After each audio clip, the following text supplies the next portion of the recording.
One area where I don't completely see eye to eye with President Trump is on the tariffs. I understand why he's doing it, but when it could hurt one of Kentucky's signature industries, obviously I'm concerned.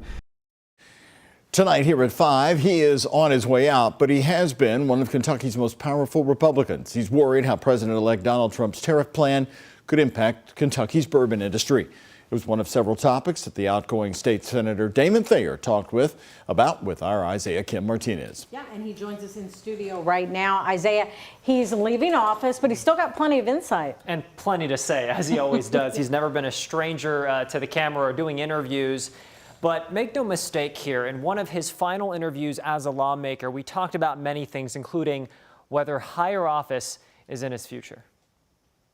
I'd be remiss if I didn't mention Senator McConnell. If he doesn't run for re-election, I mean, is there someone you have in mind who you believe should? Well, that decision is up to Senator McConnell. He has 2 years left on his term, and certainly if he decides not to run, that's going to create a trickle-down effect in Kentucky politics. If he doesn't run, I'd like to be a part of the conversation, but we have a deep bench. 22 years in the Kentucky Senate and 12 serving as Majority Floor Leader, Damon Thayer isn't running for re-election. Calling himself a true conservative, he might have a bigger prize in mind. Certainly, running for governor and being governor is something that I've thought about my entire political career. I would be a salesman for Kentucky around the country and around the world. Thayer telling me he doesn't completely see eye to eye with President-elect Donald Trump on his tariff plan, specifically its potential impact on bourbon distilleries, Kentucky's $9 billion industry. And bourbon is very popular overseas, and there's tremendous growth potential for them. And there's a lot of concern that if we put tariffs on products coming in from overseas, that they're going to retaliate and try to hurt some of our big industries. They've done it. They have done it, and it continues to be a problem. And I'm hopeful that maybe he'll see his way clear to perhaps take a different path. There's another issue where Trump and Kentucky Republicans don't completely align. In his debate with the vice president, President-elect Donald Trump said 85% of Republicans believe in exceptions to an abortion ban for rape and incest. Do you believe that reflects Kentucky's General Assembly?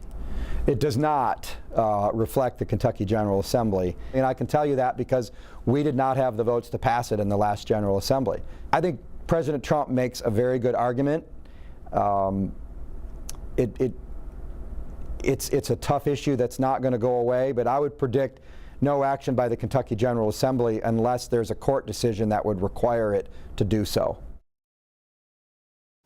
You asked him about his views of Louisville. In the past, the Republicans have been very critical of not only the city, the way it was run, going back to Louisville Mayor Greg Fisher, but JCPS. Well, Doug, you're right. A lot of Republicans have sort of, I don't know if distanced themselves is the right word, but knowing that Louisville typically votes blue, they don't spend the most time typically in Louisville. But Senator Damon Thayer, outgoing senator, told me he thinks very fondly of Louisville and talked a lot about how Louisville essentially obviously drives the state economically. You have to put in the resources there to get the benefits economically across the state.